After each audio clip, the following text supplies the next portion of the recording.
Hello, I'm Brian Potts. I am a Master of Divinity student, and I am prejudiced.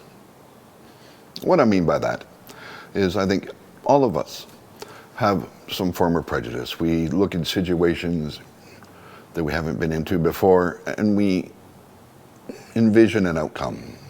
We prejudge the situation. For most of us, these prejudgments are based on personal experience, maybe cultural, maybe something we've learned from people around us.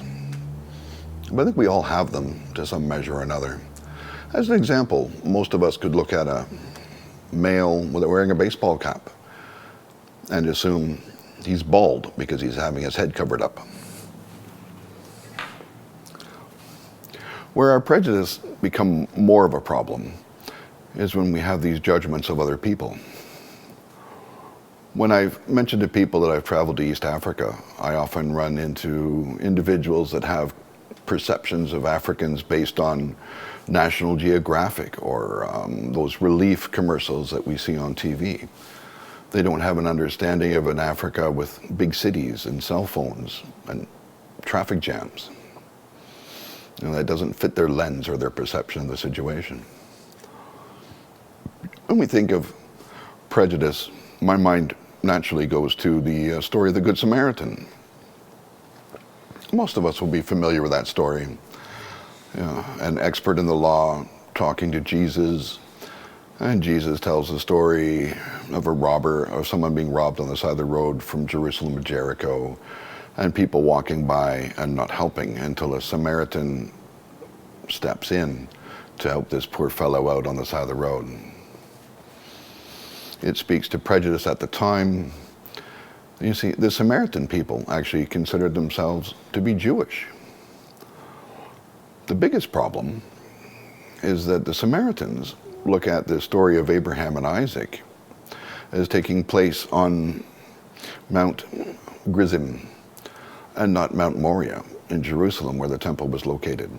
For that, the Orthodox Jews consider the Samaritans to be heretics. So that's the point of this whole story, right? That the Jewish people would have a hard time picturing a heretic as being helpful or doing the right thing. But even when we read that story, we carry with ourselves a form of interpretive bias. We have this image of this expert in the law confronting Jesus in a crowd of people. When we read the actual text, there is no message of a crowd. The language that the expert in the law uses when he talks to Jesus is respectful, calling him teacher or master. And even when he seeks to justify himself, that could just be asking for clarification of who is my neighbor? Who really is this neighborly person that I am supposed to love?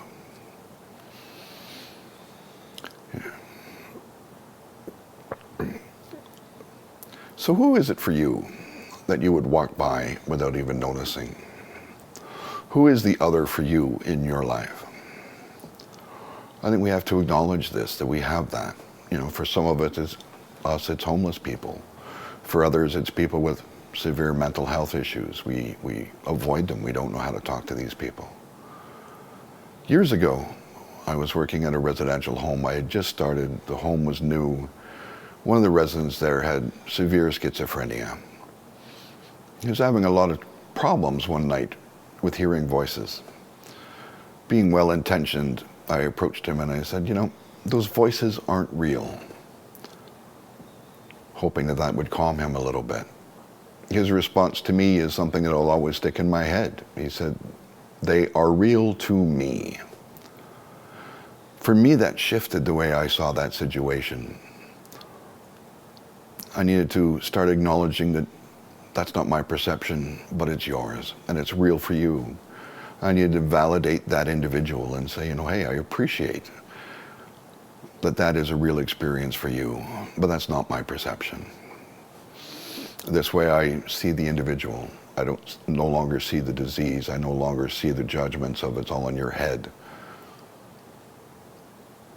I think that's what Jesus wants us to do, really, is to see the individual.